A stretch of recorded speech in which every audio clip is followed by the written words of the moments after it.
the only way to learn how to speak in front of a camera or speak with even in a podcast or with people, whatever you got to say, is to practice, practice, practice, practice. And if you haven't practiced, practice more.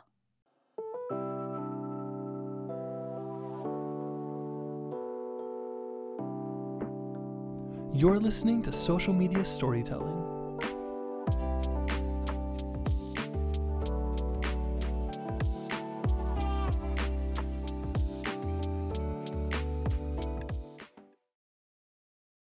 So we have oh my gosh, I already say your name wrong, man. Jacopo and Alessia in today's episode. We're going to be talking about specifically YouTube and then diving in a little bit into social media. So they are, I want to say like the founders or the owners of Lazy Dancer Tips, whatever, the channel owner of that. So if you guys could just kind of, for the audience, it'd be cool to hear your story of like why you started Lazy Dancer Tips in the first place, and for either of you. Absolutely. Well, first of all, thanks for having us here. It's a pleasure. And yes, YouTube. How did we start all of that? It was funny because I think like anything in life, especially businesses and especially projects, they start from a struggle. That is the whole point of starting something new, something different, something that you want to, that changing the world or changing yourself, that's how it started. So the fact that we were struggling, I put it that way, that I was a broke ballerina that, in between jobs and trying to figure her life out, or I had an amazing career as a ballerina. And then I found myself in London, elbowing my way through auditions and teaching places.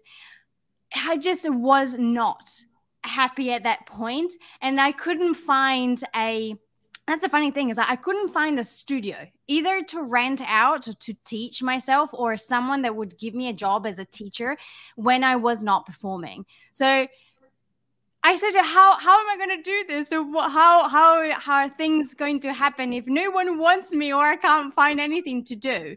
And so this is when my wonderful husband had the greatest, or in my point of view, I have to be honest, the most stupid idea I've ever heard in life, which was why a lot. You do, which was, why don't we create a dance studio, a ballet studio online, and we use YouTube as our form of, getting that business running and going, and it's going to be a great idea and it's going to be very futuristic. And I said, as I said before, it is the most stupidest idea I've ever heard, because how can I teach ballet online? How can I do it through YouTube when I cannot be in the same room with my students? How can I give them corrections? No, I think it's a bad idea. But it wasn't, was it? It's one of those situations where you are with your back on the wall and you either give up and do something else, or you get ingenious and resourceful and you try something that nobody's tried before, or at least nobody we knew. Many have tried before, because it was 2016. And yeah, we gave it a go, and we pretty much, I've asked you, what would you provide the world with, if you were a young dancer and needed some resources? And she came out with the most amazing ballet classes and workouts, and we just put them online just to see if it was going to have any traction. And 6 years later, it definitely did. Wow, that's awesome. Yeah, I'm gonna, dude, every time. By the way, we've known each other for like 3 months, and I still can't get his name right. What were you doing at the time when you guys brought up this idea? Like, were you working full time, or where were you at? I was kind of the reason why we were based in London, because I was working in visual effects for big movies, big companies, and there are only few places in the world where you can actually work on eye level. There was New Zealand, San Francisco, Los Angeles at the time, and then London was booming in the VFX. So I was there working on Double Negative, which was the big company I was working on, but I was working under cost and deliveries. So I would just work 8 to 15 hours a day, coming back home, talk to Alessia, being frustrated about the situation on my work, my job.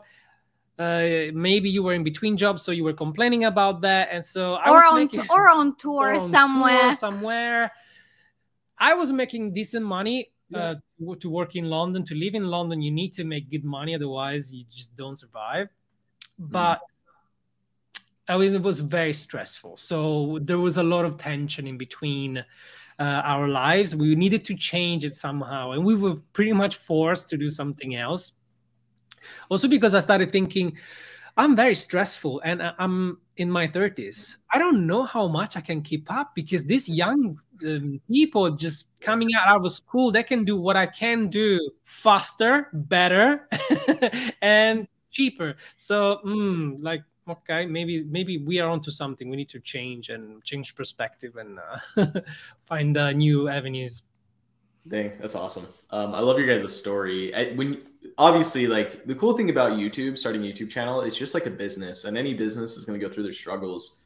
When you started Lazy Dancer Tips, like, when did you start seeing, I guess first question, when did you start seeing traction, like subscribers, people watching the videos? How long did that take? It's funny because when I think back, I thought we were doing badly. Like the first year we gained around, now I'm not exactly sure, but we were around 10,000 subscribers. Okay. Which now in retrospective was amazing, but I didn't know that because I had the idea of, we're gonna get millions of subscribers in a few months. So I thought, oh, this is not working, but it was. Yeah.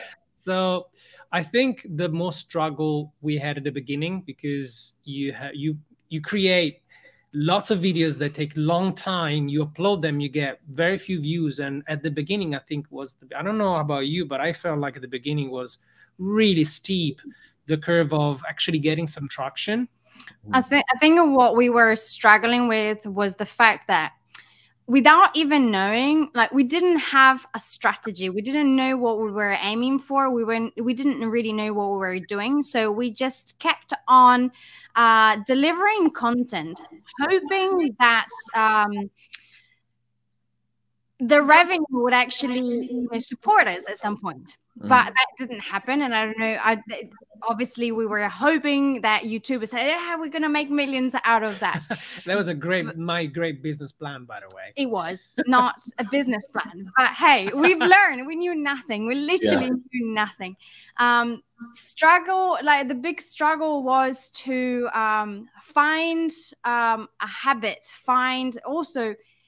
Let's be honest, it wasn't even finding the habits, because we both come from 2 jobs where it requires a lot of discipline. And whenever we decided to do something, it was, we need to do it well from the beginning. It was more trying to find the balance, because we did not have weekends. We did not have a life. It was just working. It was either coming home from work and started working on Lazy Dancer Tips. Weekends, we would shoot videos in order for us to be ahead of the whole week. If I had to go on tour or perform somewhere, we needed to plan everything ahead. So we literally had no life for the first 3-4 years of Lazy Dancer Tips. Yeah. And that's what you need to look into whenever you're creating a business, whenever you're creating a YouTube channel. It is a long-term game. You will not expect to see the result within a few months, unless you're really lucky, you really hit the target, and you really have a plan and a business plan behind it, like you thought about it all. But thinking back though, again, with what we know now, after about 4 months, we started gaining about like 4-digit numbers, like 1,000 plus. And I think that's kind of the breaking point for a YouTube channel to really become something that has got legs in terms of business as well, which means you kind of validated your topics, and then you can start building the back end of the business itself. So it might not take you ages. It's just trying to do the things in the right way. And like Alessia said, balance with your life, because it can really suck out the energy that you have if you don't know how to organize yourself. No, and I'm really glad you guys are realistic because people watch YouTube channels. I was just thinking about this the other day. So I have 2 kids, and I can't remember what the channel name is, but it's just these 2 kids that play and they open toys. My kids love it. I'm like, it cannot be that hard to do this. Now talking to you guys, it's like, oh my gosh, like there's a lot of work that goes into it, and it takes time. Like even just our business, we're on like year 2, almost hitting year 3. I'm like, when is it going to like take off? And we just got to be there for the long term. There's a few things I want to dive into what you guys said, but first I think it'd be really cool to get like very tactical.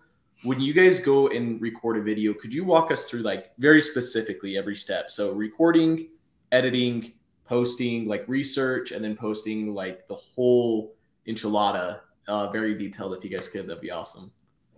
Okay. Wow. The whole shebang. Can I jump into this? Because I think at times, so now we have found a very specific way of working. Like we've got our own system, let's put it that way.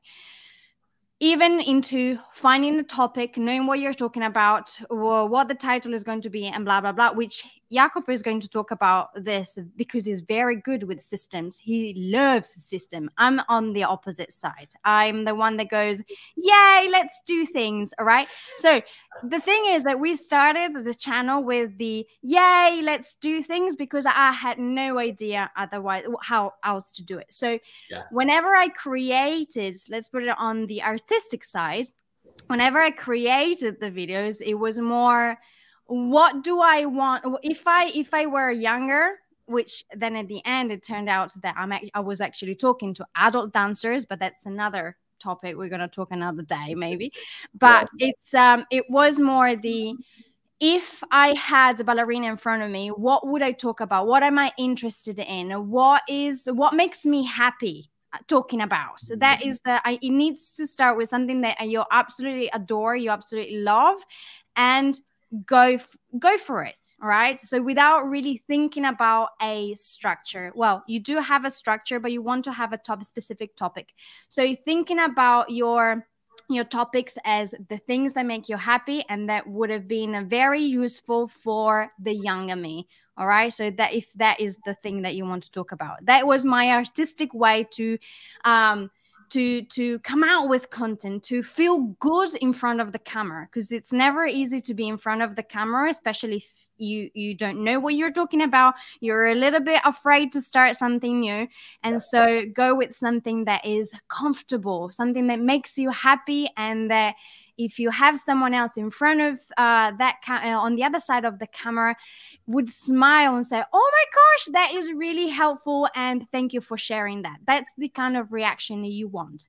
But obviously, Jacopo, being the system guy that had everything sorted out, he said, okay, you've got the topic, you've got the happy, yay, we're doing this, and we're going to put it into a system. Thank you for mentioning all of that, because if in doubt, just go with what you love, because it's a transfer of energy anyway. It doesn't matter if you have a structure, or if you get everything wrong apart from this will be something you want to really think about. So assuming you found what you love and what you want to share, I would do some research on the YouTube homepage, and I will start searching vaguely like keywords that are related to the topics that you love. So for example, if it's what we talk about, if it's fitness, let's say, are we talking about how to put on muscles, or how to lose weight, or how to eat vegan? There are so many sub niches into your main niche, so you need to really identify what you really want to speak into in your sub niche. And the more deeper you can define this, the more ideas for titles you will get. Because fitness by itself, it's so broad, you will be competing with many other people. You want to find your sub niche, the subber, the better, at least at the beginning, so that you can maybe dominate smaller searches or be recognized for smaller things. Then once I found the topic and some keywords that I want to use, then I need to craft the title. That's the first thing I want to do. So the title should be, of course, based on the keywords that you researched, but your video is not for robots. Your video is for humans. So you want to phrase the title for a human. And ideally, it should be between 50 and 17 characters. Otherwise, it get cut on mobile and all that kind of stuff. So once you find a title that it's interesting for human, that inspires some curiosity to know more, then you've got a killer title, assuming your research led you to topics that are really searched and they are trendy. So that your videos, even before you start recording, you know it's kind of going to do well because you've researched up from it. Then once you have the title, ideally you want to think about the thumbnail. So I'm doing everything in reverse here. So once you have your title and your thumbnail already in your head, actually already done, the video is going to be much better because you are going to be way more in line with the title and the thumbnail, which is the very things that make people click and find you. If you do this in reverse, meaning title and thumbnails first, your video will be much higher quality for the search intent and the click intent for anyone that's going to discover you. Then, okay, they found you. How do you make the video? The video is basically split in 3 to 4 sections, ideally. You've got the hook at the beginning, which is your first 15 seconds of the video, which are arguably the most important part of your video.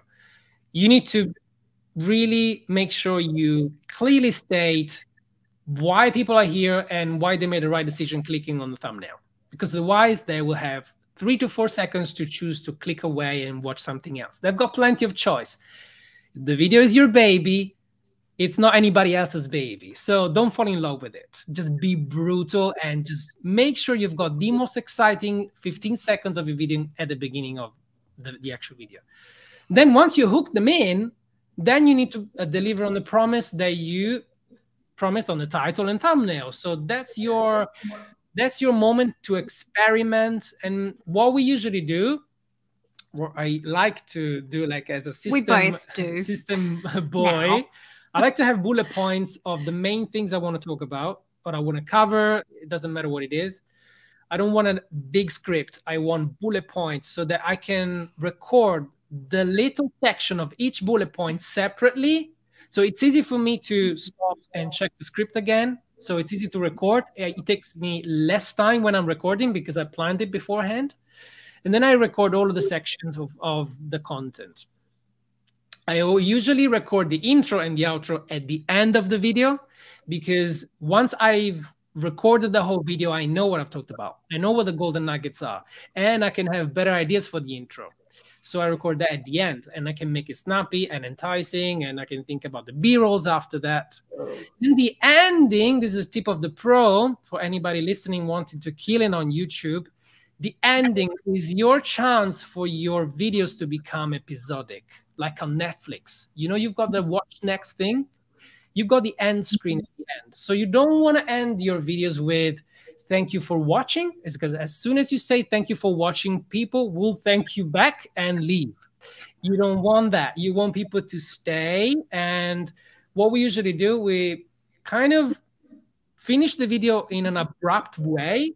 And because we transition immediately into, if you are interested on this topic, let's say in this video, we explain why what you've learned is important and how you can improve in what it's been just already said. Watch this video right now. So they don't have time to leave because you've already hooked them on another video. So they will click on the next video. And ideally, if YouTube sees that somebody stumbled upon your video and then it watches 1, 2, 3, 4 videos, that's when your content becomes viral. And there are many levels of virality, of course, but that's kind of what you want to happen in your channel. So think that through when creating videos. I gave you the whole soup in like, how many minutes was it? That was perfect. And there's a couple of things I'll touch on there even. So you said you're doing it reverse. And I think with any copy, like, because I create landing pages and things like that, I write the copy before I even design the landing page. Because what I've done in the past is I designed it, and then it doesn't match the message at all. When I create the copy first and then I create the landing page or the website, it just turns out so much better because you know the things to look for. And then you're speaking my language, like literally speaking my language. So you do the longer form videos. I'm more of the expert in the short form videos. So we call it our 1-minute video guide, where it's your hook, your message, and then your outro. And we even do this with our prompts. So we give you your intro, which is the hook. We then give you bullet points, and we give you your message. I think the thing that I really want to touch on is not having a script. Did you guys try with a script before? Because I don't like scripts. I like the bullet points. That's what I use, because you should be confident in knowing what you're saying. And that's why I like bullet points. Did you try a script before? Like, what was the process when you figured out bullet points work better? I have to be honest. I tried with a script. Even people writing it for me, because we've gone through that. I tried writing it myself, learning it by heart. And I have to be honest, it just came out so bad, because it was the most, like, not even, it sounds like I'm at the theater and I'm just coming out with something that I have learned throughout this script. And I didn't tell you exactly that. I was like, no. So I kind of ditched that, because it came out so unnatural. Even if I tried it, I read it, I had it in front of me, and you can see it. You can hear it. You can hear it's not genuine. It just doesn't, it's not quite right.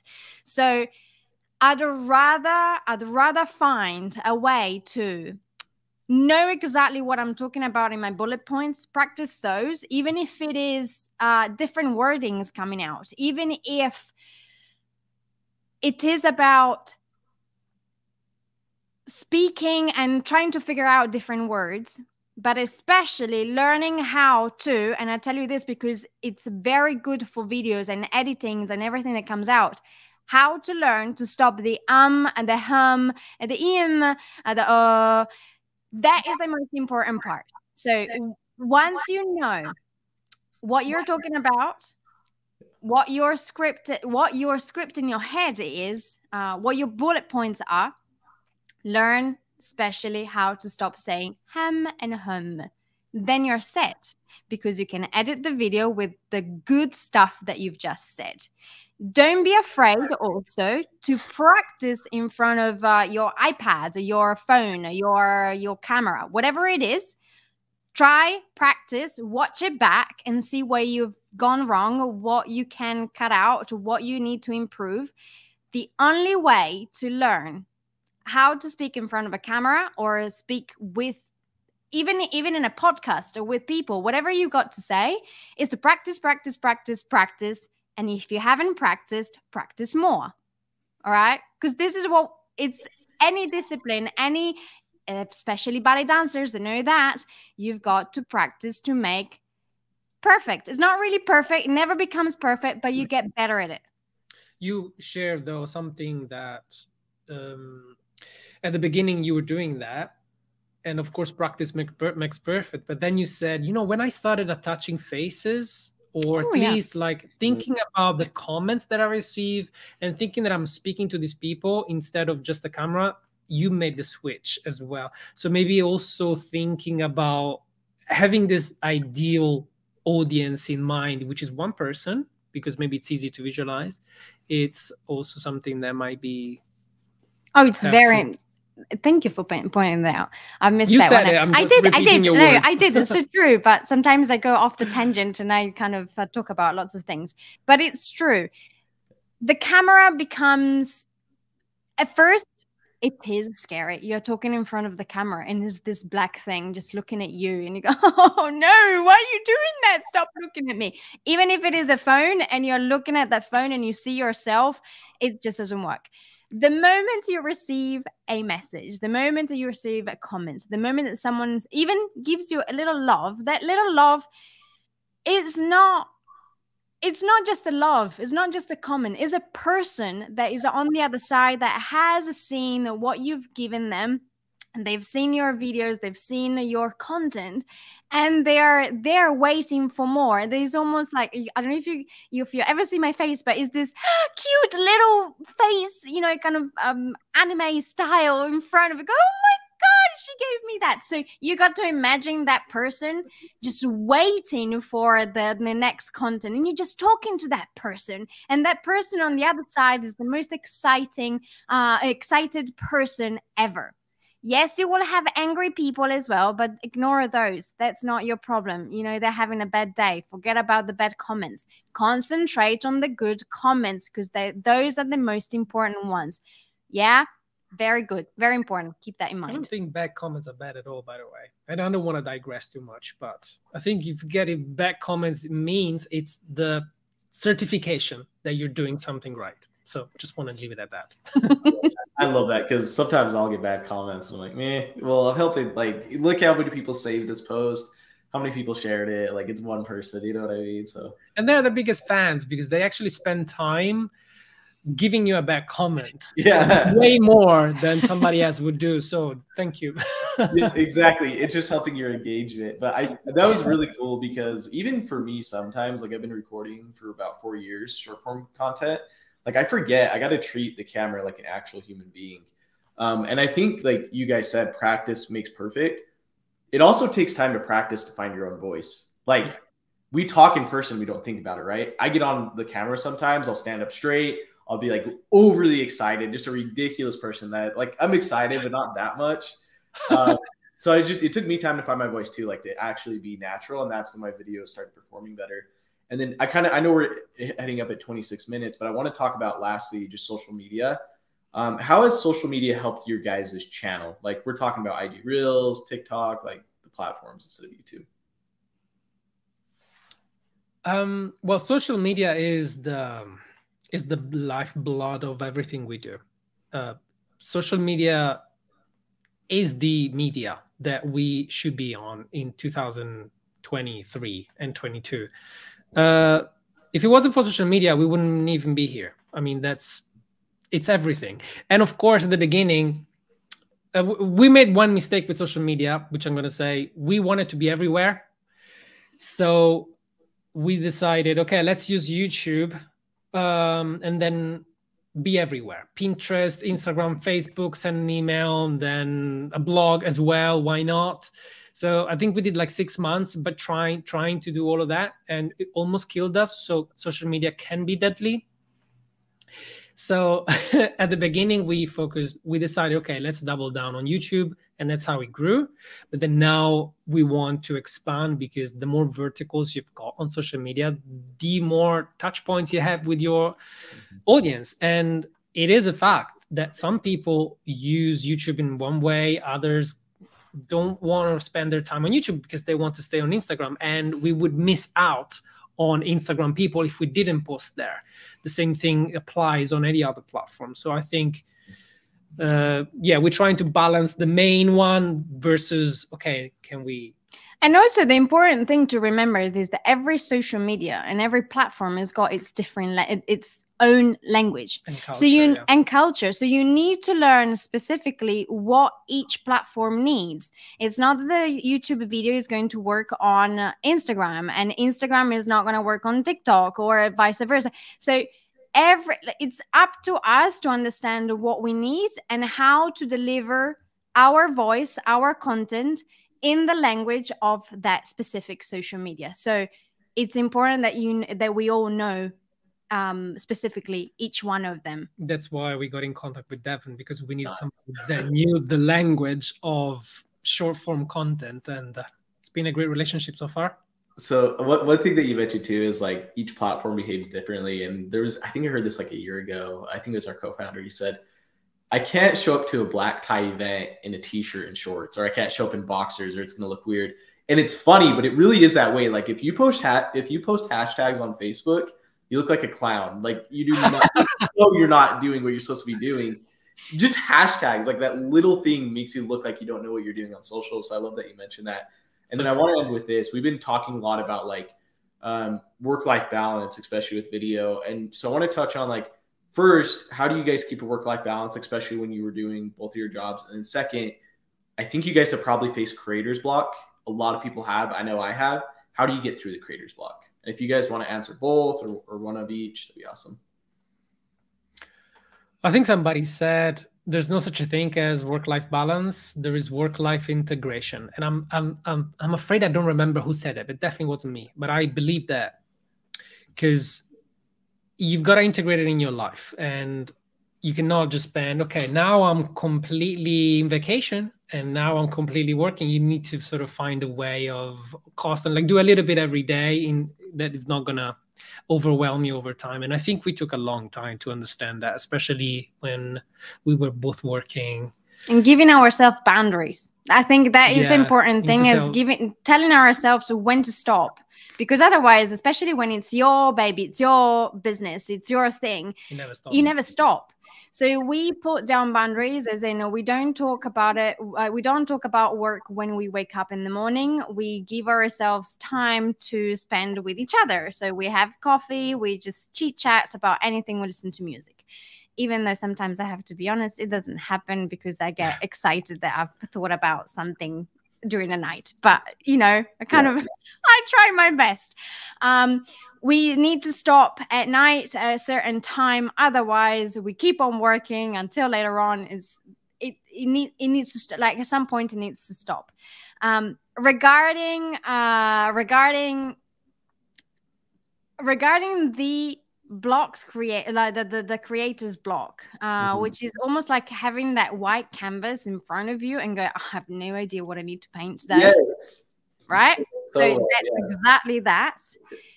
Go for a walk, read something that inspires you, step away. Like, the most important thing is step away from that white canvas, because it means that you cannot give anymore. You are empty, and you need to recharge yourself with something that gives you happiness in your own life, because you need to detach yourself from what you've been doing up so far. It's almost being in this wonderful forest, but you're so in front of that freaking tree, right? You've got that tree in front of your face, and you just go, look at the forest. Someone says, look at the forest. And you go, I see the tree.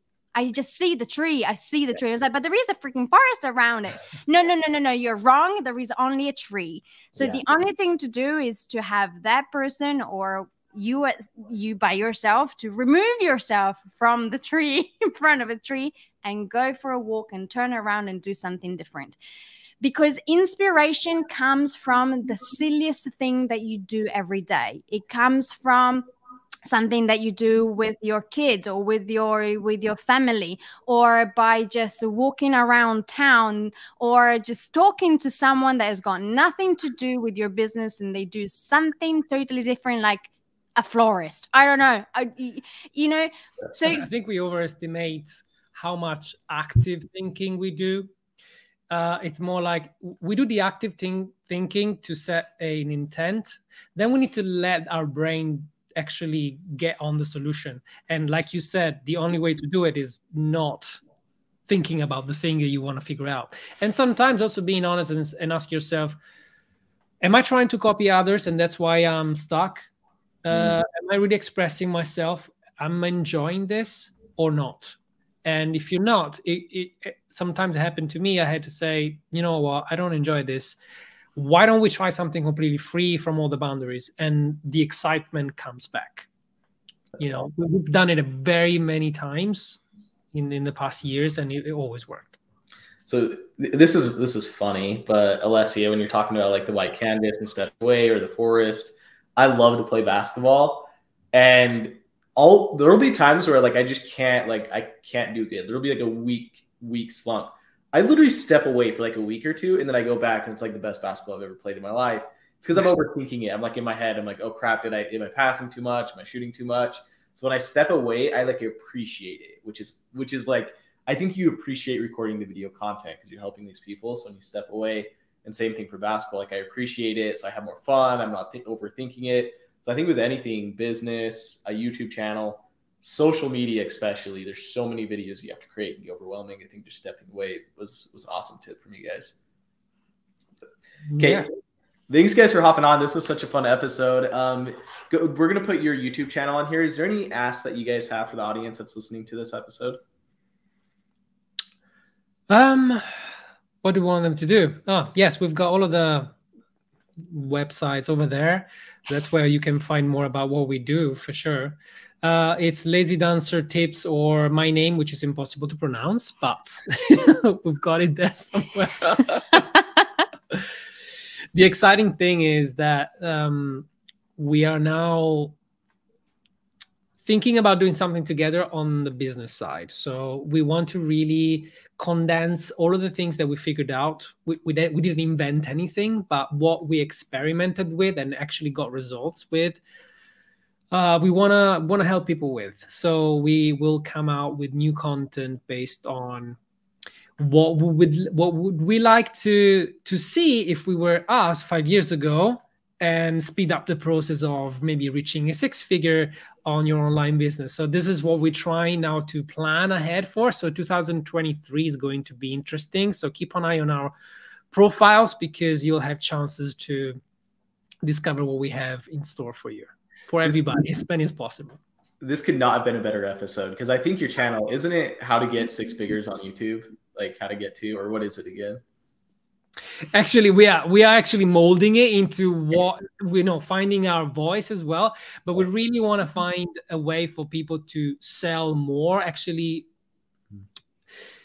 articulate what they have to offer to the marketplace. This is what I want ultimately people to understand, and I think we can help with that. Because I think everyone is unique, especially those ones that start a business or are into business is because they want to change the world to be a better place in their little way. So we are going to try to make everything possible for them to actually happen and to change the world and leave it way better than we found it.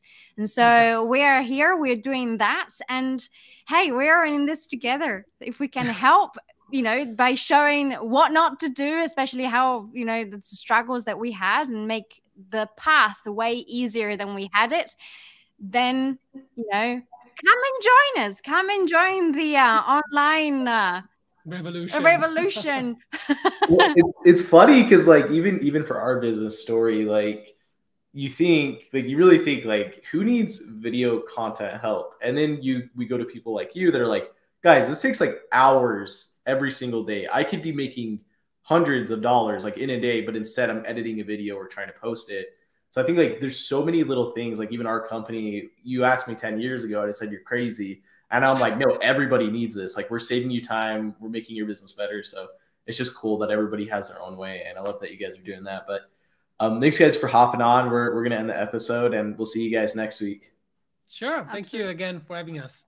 Thank you. Thanks for listening. For all things social media, visit us online at story.co. We'll see you next time.